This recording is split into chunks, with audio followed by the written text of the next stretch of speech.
Good morning. We will wait for a minute.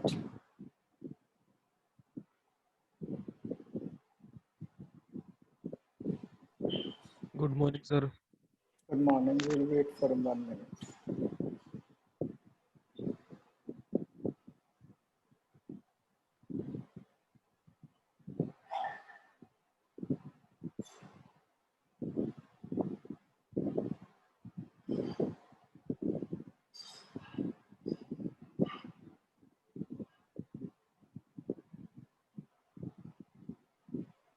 Okay. So,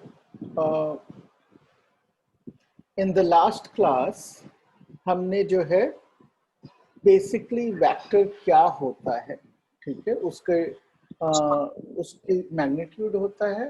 हाँ बोलो ऋषभ।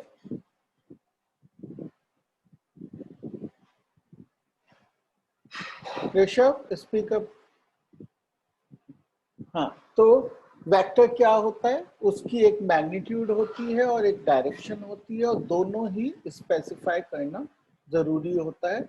जो quantities केवल मैग्नीट्यूड से स्पेसिफाई हो सकती हैं उनको हम स्केलर बोलते हैं।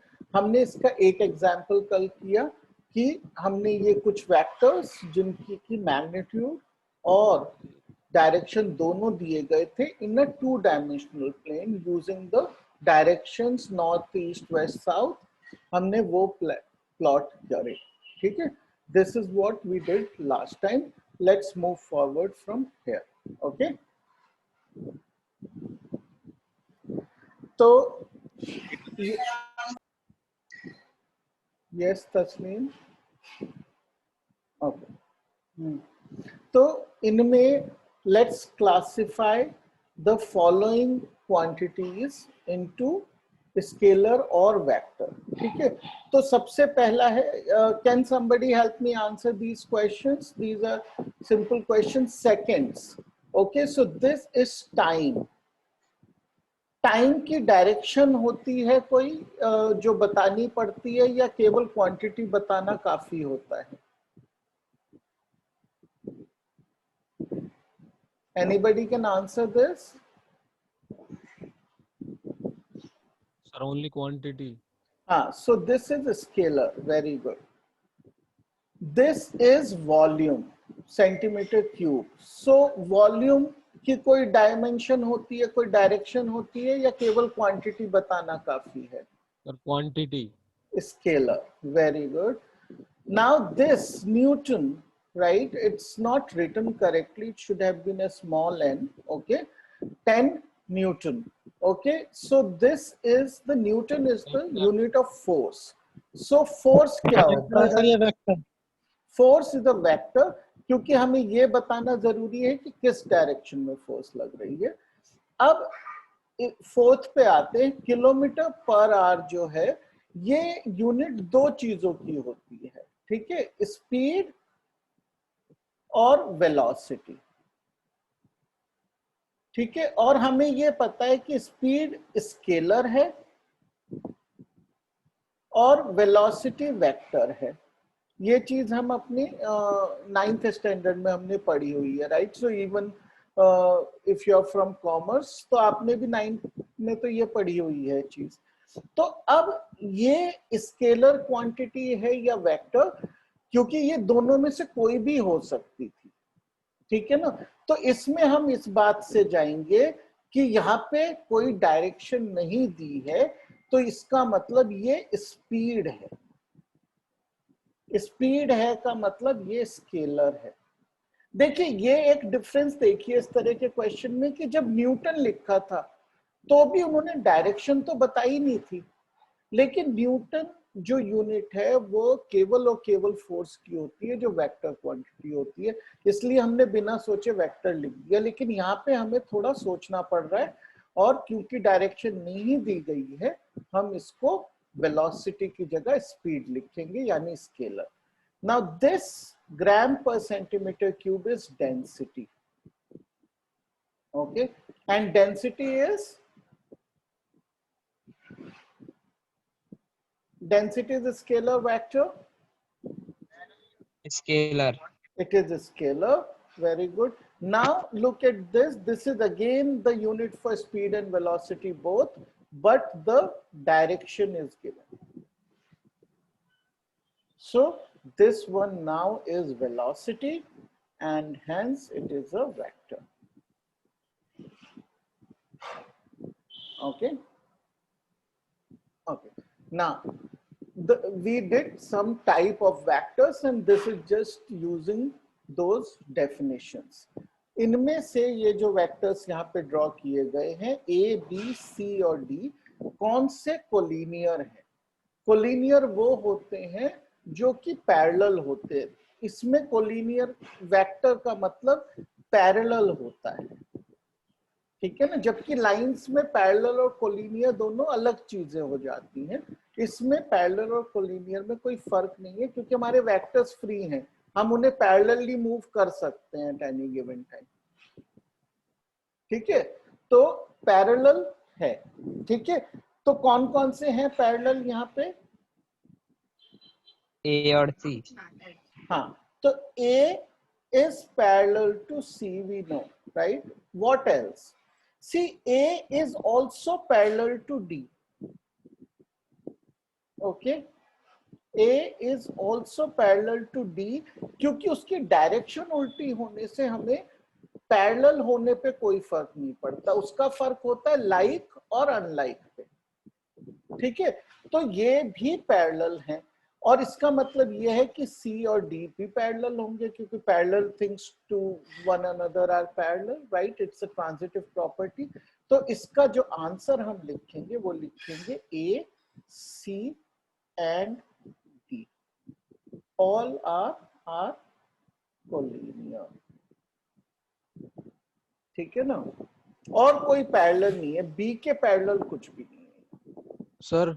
हाँ बोलिए. सर कोलिनियर होने की सर और कोई प्रॉपर्टी नहीं होती, बस एक ही होती है कि वो पैरेलल हो.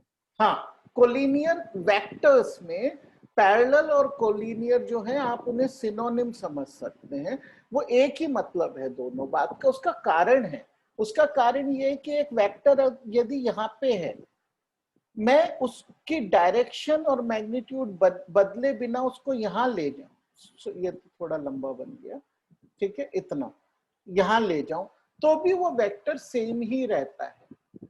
तो वेक्टर को मैं कहीं पे भी इस तरह मूव कर सकता हूं, ठीक है ना. तो इसलिए कोलिनियर वेक्टर थे. देखिए अब ये वाकई में कोलिनियर है, लेकिन इस वेक्टर को उठाकर मैंने यहां से यहां रख दिया तो भी वो वेक्टर सेम रहा, तो उसकी कोलिनियरिटी तो खत्म नहीं होती है कभी भी.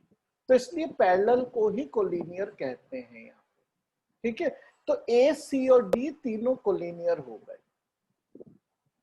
ओके, अब देखते हैं second part of the question. Let me just create some space है. ओके, हाँ. Second part of the question is कि इक्वल. इक्वल के लिए वो उनकी मैग्नीट्यूड और डायरेक्शन दोनों चीजें सेम होनी चाहिए. तो कौन से इक्वल हैं यहाँ पर? A और C. सॉरी, C, A और C.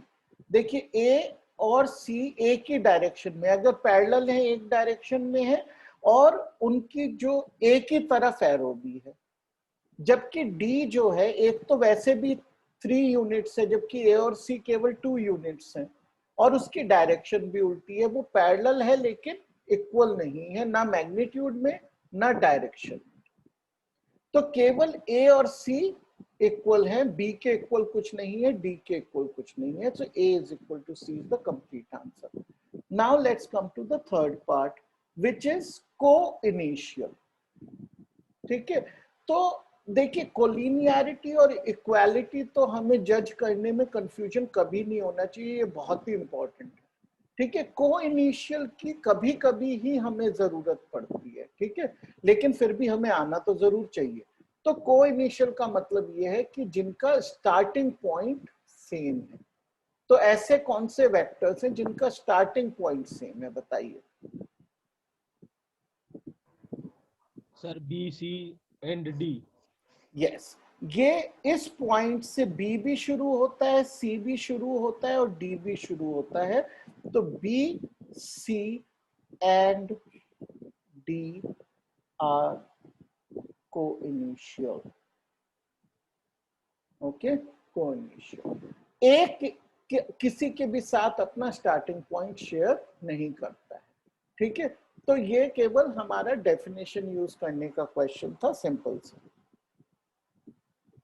Okay, with this information you can actually complete the first exercise of this. It's a very short exercise. Okay, इसके एक दो क्वेश्चन हम और कर लेते हैं फिलहाल, लेकिन आप ये एक्सरसाइज इजीली कर सकते हैं, will चलते फिरते कर सकते हैं, इतनी छोटी एक्सरसाइज है, ठीक है। Okay, in figure 10.6 which is a square, identify the following vectors. को इनिशियल कौन कौन से हैं यहाँ पर बताइए। ए और डी सर। हाँ, केवल ए और डी है, क्योंकि बाकी सब का क्या है कि हेड टू टेल कनेक्शन है, हेड टू टेल, इसका हेड टू हेड है, हेड टू हेड होने से कोइनिशियल नहीं होते हैं, ठीक है। तो ये हो गया केवल answer A and D. Okay, now let's look at equal. Which vectors are equal? उनका देखिए मैग्नीट्यूड तो चारों का इक्वल है, क्योंकि साइड्स ऑफ अ स्क्वायर है, तो उसमें कुछ हमें सोचने का नहीं है। लेकिन इनमें से डायरेक्शन भी सेम होनी चाहिए। वो किन किन की है? ए और सी, बी और डी, और बी और डी। हाँ, देखिए केवल और केवल अगर हम ए और सी को देखें तो ए की डायरेक्शन टुवर्ड्स राइट है और सी की डायरेक्शन टुवर्ड्स लेफ्ट है, राइट। तो ये इक्वल नहीं है, ये अनलाइक वेक्टर्स हैं और नेगेटिव हैं एक दूसरे के actually, right. So they are not equal. लेकिन बी और डी जो है दोनों डाउनवर्ड्स हैं, so the answer is B and D. Okay, now look at third, which is collinear but not equal. Collinear तो है लेकिन equal नहीं है। Sir A and C. A and C, okay, A and C are collinear but not equal.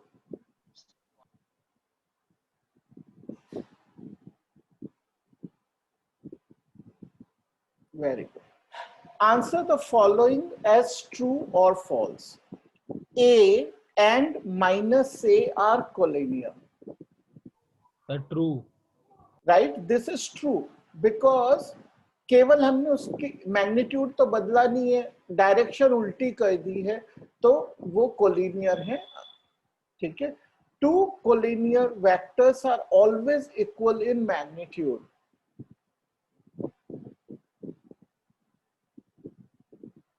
देखिए collinear, हाँ, collinearity का magnitude से कोई संबंध ही नहीं है, मैग्नीट्यूड कुछ भी हो सकता है, ये क्लियरली फॉल्स है। Two vectors having same magnitude are collinear, right? This again is clearly false because magnitude और collinearity का कोई संबंध ही नहीं है आपस में, collinearity का संबंध है डायरेक्शन से। Two collinear vectors having the same magnitude are equal. false. ये क्यों false है? Two collinear having same magnitude. अब इसका मतलब ये है कि वो कोलिनियर भी है, उनका मैग्नीट्यूड भी सेम है, तो क्या वो इक्वल भी हैं?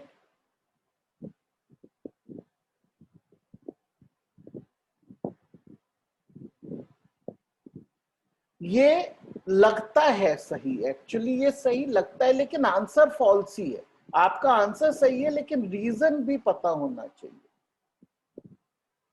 ये इसलिए फॉल्स है कि दो वेक्टर जो इस तरह से है, जिनका मैग्नीट्यूड सेम है, मान लीजिए ये 5 यूनिट्स है, ये भी 5 यूनिट्स है, ये पैरेलल है तो कोलिनियर है, लेकिन इनकी डायरेक्शन ऑपोजिट है। तब ये जो है, ये वेक्टर जो है A is not equal to B. Actually A is equal to minus B in this case, right? But वो बात की बात है, वो हम बाद में देखेंगे।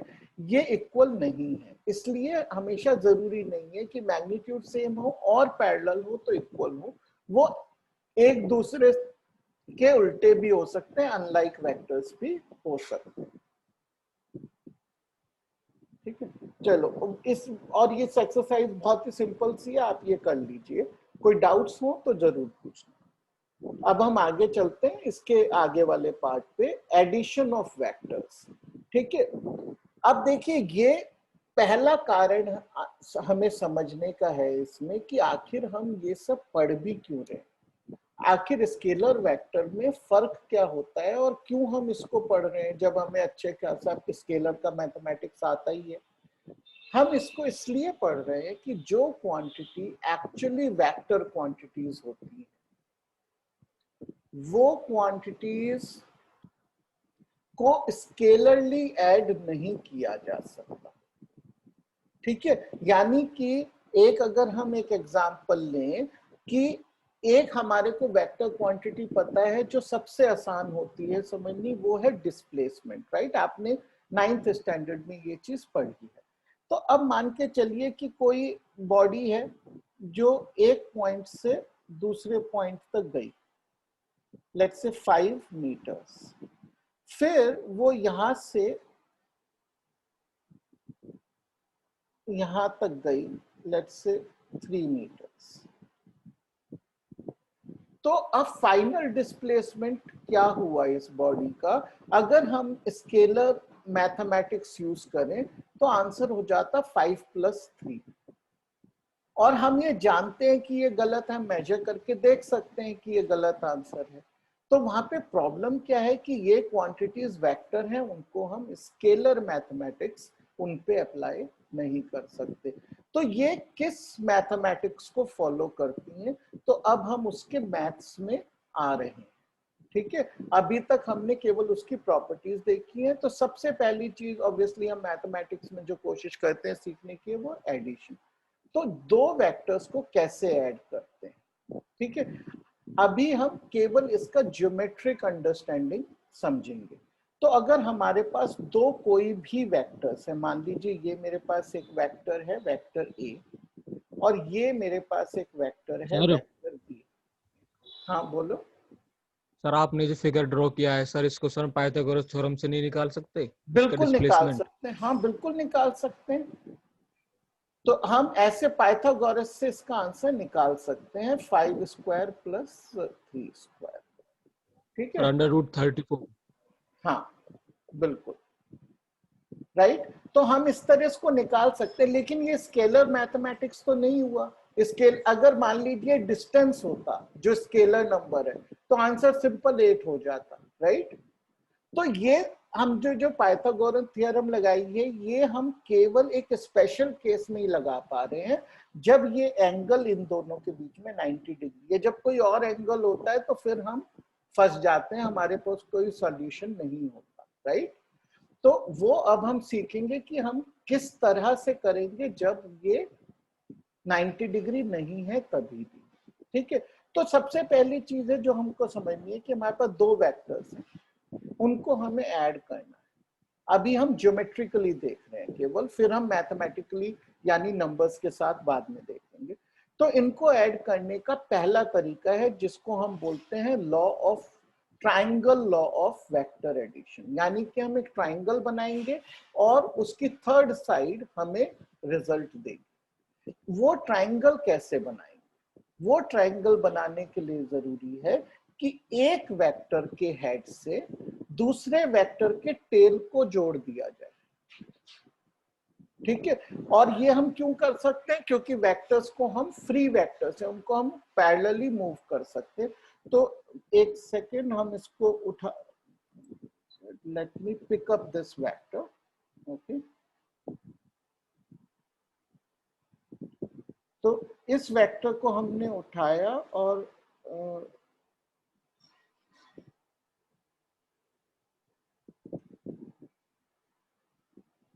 यहां रख दिया, राइट। उसी वेक्टर को उठा के हमने रख दिया, तो ये हेड है इसका, दूसरे का टेल है। ठीक है, हेड और टेल को मिलाना जरूरी है। तब हम पहले वाले के टेल से दूसरे वाले के हेड को अगर मिलाते हैं तो हमें रिजल्ट वेक्टर मिलेगा। ये हमारा अब रिजल्ट वेक्टर आ गया,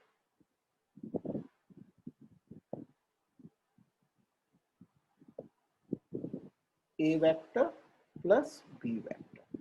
क्योंकि ये हमने एक ट्राइंगल बना के किया है, इसको बोलते हैं triangle law of vector addition. ठीक है, अब दूसरा तरीका होता है जिसको हम बोलते हैं parallelogram law of vector addition. ठीक है, हम पैरेललोग्राम बनाकर भी ऐड कर सकते हैं। अब हमारे पास वापस से जो है दो वेक्टर्स ले लेते हैं हम। ये हमारे पास वेक्टर ए है और मान लीजिए ये हमारे पास वेक्टर बी है। लेकिन पैरेललोग्राम लॉ यूज करने के लिए हमको क्या करना है कि हमें वेक्टर बी को के टेल से वेक्टर ए के टेल को मिलाना है। ठीक है, तो हम इसको यहां से उठाया हमने और यहां पे रख दिया ऐसे। अब हमारा रिजल्ट कैसे आएगा, हम इसको दो adjacent sides of the parallelogram मानेंगे और इस पैरेललोग्राम को कंप्लीट करेंगे। ठीक है, ये हमारा रिजल्ट वेक्टर आएगा।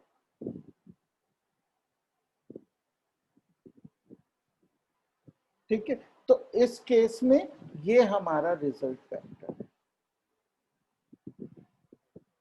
ओके, तो दोनों ही तरीके से हम एडिशन कर सकते हैं, दोनों करेक्ट तरीके, एग्जैक्टली सेम रिजल्ट आएगा। लेकिन डिफरेंस क्या है, एक में हेड टू टेल प्लेस करना है, एक में दोनों को कोइनिशियल बनाना है, यानी दोनों के टेल्स को ज्वाइन करना है। ओके, अब हम थोड़े से इसके प्रॉपर्टीज देखेंगे वेक्टर एडिशन के।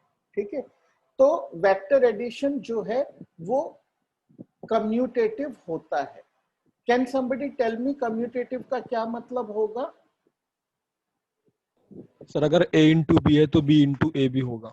हाँ, तो अभी हम एडिशन की बात कर रहे हैं, तो इसका मतलब है a vector plus b vector is same as b vector plus B a। Vector plus A vector. Very good, right. Now associative, associative भी है ये। एसोसिएटिव का क्या मतलब होता है? एसोसिएटिव का मतलब होता है कि अगर मैं दो बार ऑपरेशन करूं, इसमें केवल एक ही बार ऑपरेशन किया जाता है। अगर मैं दो बार ऑपरेशन करूं यानी a प्लस बी प्लस सी लिख, ठीक है, तो मैं पहले a और b को ऐड करूं या पहले c और b और c को ऐड करूं, अब मेरे पास ये दुविधा है। ठीक है ना, मेरी दुविधा ये है कि मैं a और b को पहले ऐड करूं या b और c को पहले ऐड करूं। यदि मैं कैसे भी करूं मेरा आंसर सेम रहता है, मेरे आंसर पे कोई फर्क कभी भी नहीं पड़ेगा, तो इसका मतलब ये है कि एसोसिएटिव है, यानी ऑपरेशन किसी भी ऑर्डर में किए जा सकते हैं। और इस चीज को हम मैथमेटिकली कैसे लिखेंगे कि पहले a और b को ऐड किया इज सेम एज कि पहले b और c को ऐड किया। ठीक है, तो ये भी सच है, हम किसी भी ऑर्डर में वेक्टर्स को ऐड कर सकते हैं, like we can do it for normal numbers. Okay sir हाँ बोलिए। सर अगर एसोसिएटिव लॉ सर फॉलो करेगा फिर सिर्फ तो सर तीनों वेक्टर्स का सर मैग्नीट्यूड सर सेम होना चाहिए। नहीं, कोई जरूरत नहीं है, ये हमेशा सच होगा।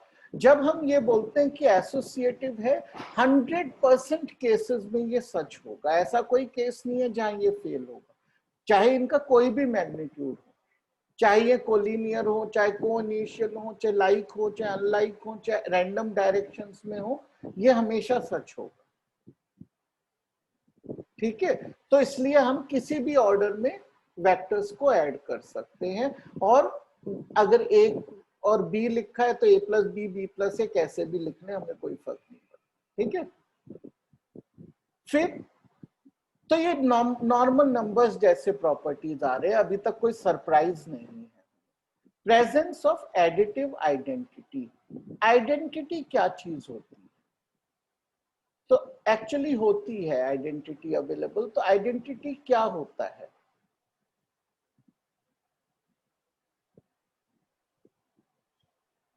आइडेंटिटी वो चीज होती है जिसके साथ अगर हम गिवन ऑपरेशन करें तो कोई भी फर्क ना पड़े, रिजल्ट ना चेंज हो। यानी कि यदि हम आइडेंटिटी को अभी बोल देते हैं आइडेंटिटी वेक्टर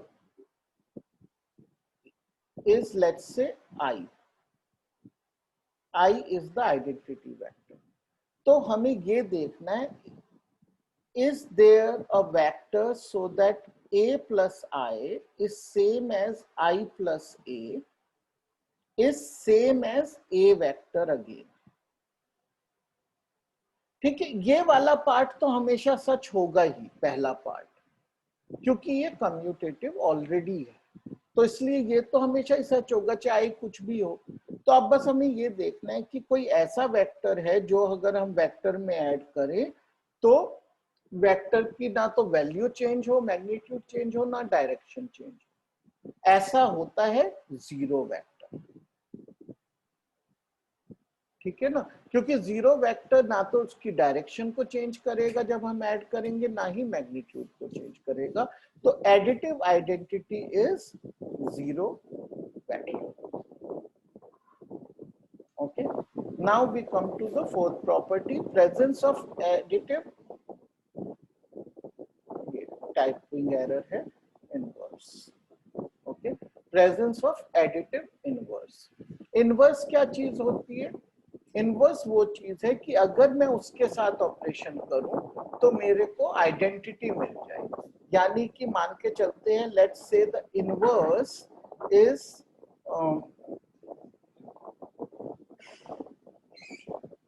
यूजुअली हम ऐसे इनवर्स को बताते हैं, right.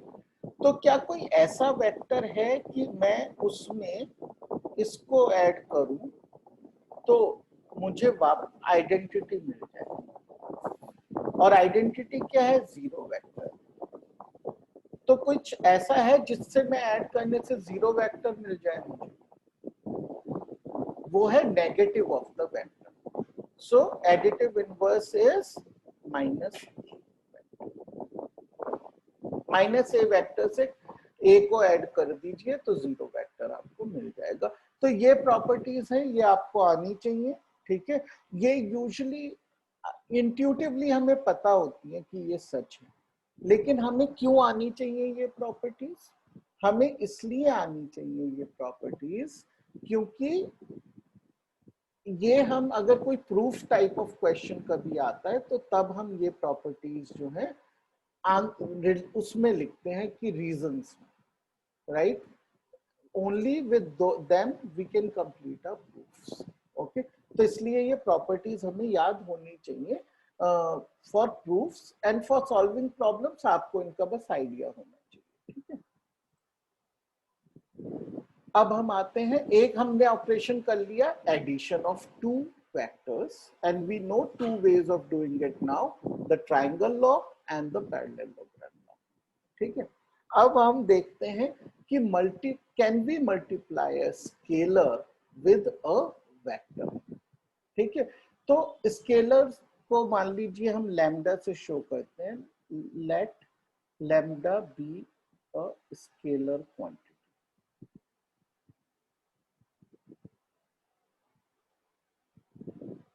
Okay, so if I multiply lambda with a vector, then what will happen? I can do this. Okay, so it's a valid operation first of all. The second is, what will happen is that the magnitude को हम कैसे लिखते हैं? हमने पढ़ा था last class में, magnitude को ऐसे लिखते हैं। So magnitude of the result will be lambda times the magnitude of the original vector। ठीक है, और direction will be same if lambda is greater than 0 and direction will be opposite if lambda is less than 0। ठीक है, तो जब हम किसी scalar से एक वेक्टर को मल्टीप्लाई करते हैं तो उसके मैग्नीट्यूड को उस स्केलर से मल्टीप्लाई कर देंगे। ठीक है, तो विच इज लैम्डा का एब्सोल्यूट वैल्यू, क्योंकि मैग्नीट्यूड तो हमेशा पॉजिटिव ही होता है, इनटू वेक्टर का magnitude. Now the direction can remain the same if lambda is positive, or direction can become opposite if lambda is negative. Obviously, if lambda is 0, which I have not written here, the result will be always 0 vector. 0 vector has 0 magnitude and unspecified direction. ठीक है, तो multiplication with scalar is a very simple operation.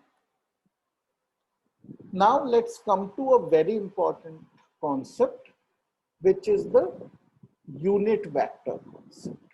ठीक है, जो हमें नाम से ही पता चलता है कि यूनिट वेक्टर क्या होता है। यूनिट का मतलब होता है 1।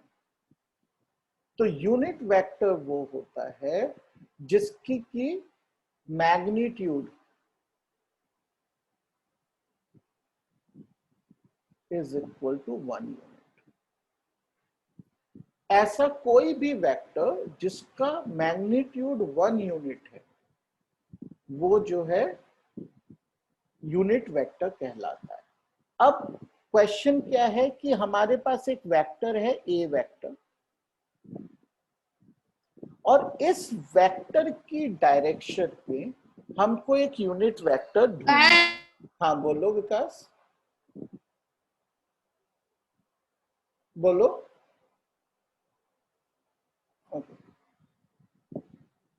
तो ए वेक्टर जो है, राइट, इसकी डायरेक्शन में हमें एक यूनिट वेक्टर ढूंढना है। ठीक है, तो उसको ढूंढने का एकदम आसान तरीका है, यूनिट वेक्टर को हम कैप से शो करते हैं, ये याद रखिए। तो unit vector in the direction of A will be called A cap. Okay, A cap और ए हैट दोनों वर्ड्स यूज होते हैं। ठीक है, unit vector A is equal to the main vector divided by its magnitude। ठीक है ना, क्योंकि ये करा तो ये जो रिजल्टिंग वेक्टर है इसका मैग्नीट्यूड 1 हो गया, क्योंकि हमने उसी के मैग्नीट्यूड से उसको डिवाइड कर दिया। ओके, और डायरेक्शन सेम रही, राइट, क्योंकि हमने उसको एक पॉजिटिव नंबर से डिवाइड किया है, इसलिए उसकी डायरेक्शन सेम रही। तो इस तरीके से हमें यूनिट वेक्टर मिल जाता है। This is very important. Okay, so this part you should understand thoroughly. Unit vectors पर ही आगे का जो हम सब कुछ पढ़ेंगे उसमें 90% चीजें जो हैं वो यूनिट वेक्टर पे बेस्ड है। यूनिट वेक्टर अगर नहीं समझ आया तो वो सब चीजों में कहीं ना कहीं प्रॉब्लम जरूर आएगी। तो किसी को भी अगर यूनिट वेक्टर समझ नहीं आया है और यूनिट वेक्टर कैसे निकालते हैं इन अ डायरेक्शन वो समझ ना आया हो तो प्लीज पूछ लीजिए अभी, I will explain again. Okay, no issues. So I think we are good with that. Let's move forward. Okay. So अब जो है हम क्या निकालेंगे, बहुत ही इंपॉर्टेंट पार्ट है यूनिट वेक्टर्स की ही कंटिन्यूएशन में, कि एक वेक्टर को उसके कंपोनेंट फॉर्म में एक्सप्रेस करेंगे। ठीक है, और कंपोनेंट्स क्या होते हैं, ठीक है, वो हमें पहले समझना पड़ेगा कि कंपोनेंट्स क्या होते हैं। लेकिन एक बार हमने कंपोनेंट फॉर्म में वेक्टर्स लिखने सीख लिए तो उसके बाद the vectors chapter becomes very easy. Okay, तो सबसे पहले we go back to our favourite Cartesian.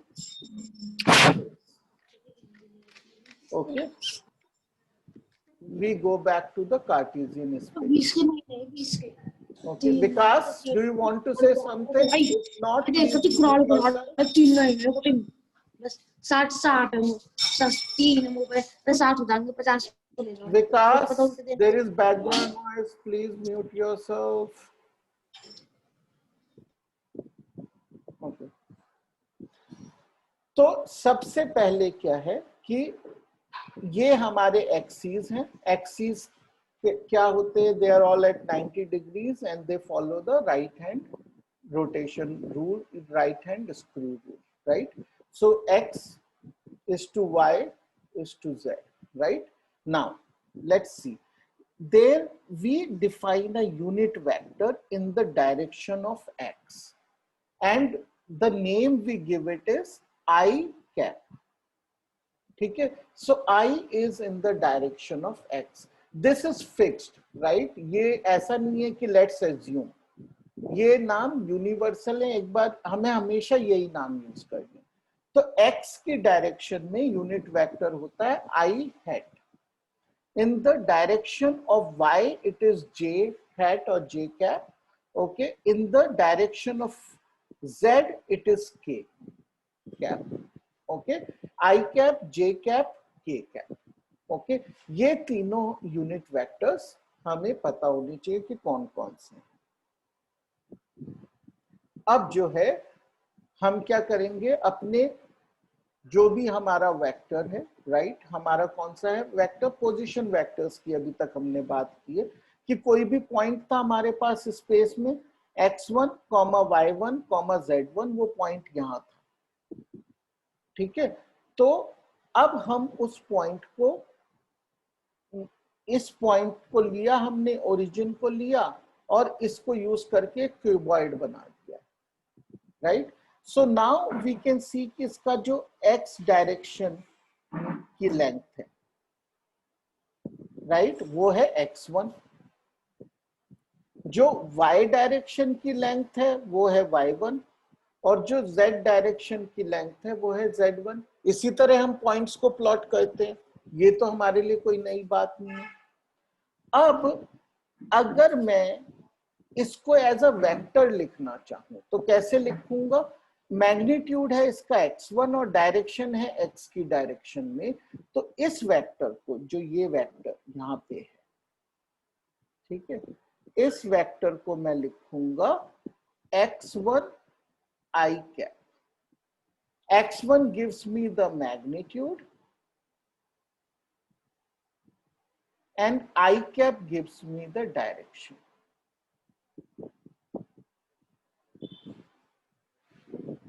तो अब आप ये देखिए कि ये यूनिट वेक्टर का एक बहुत बड़ा यूज है कि मैग्नीट्यूड हम अलग कर सकते हैं और डायरेक्शन अलग कर सकते हैं। तो हम डायरेक्शन को यूनिट वेक्टर से दिखा देंगे और मैग्नीट्यूड को एज अ नंबर लेंगे, right? So x1i is this vector, similarly y1j is this vector and the vector along the z axis is z1k. ये तीन वेक्टर हो गए। It's very easy to see that the position vector which is from the origin to this point, ये जो vector है ये सम of इन तीनों vectors के सम के बराबर है।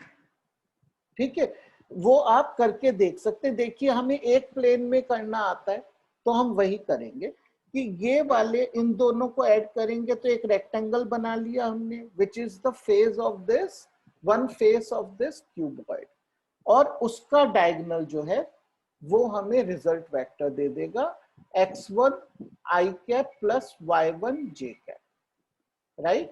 ये हमें वेक्टर मिल गया। ये हमने कौन सा लॉ यूज किया है of addition? Can somebody tell me which law of addition have we used here? देखिए दोनों जुड़े हुए हैं, को इनिशियल हैं, तो कौन सा लॉ ऑफ एडिशन यूज किया है हमने? एनीबडी?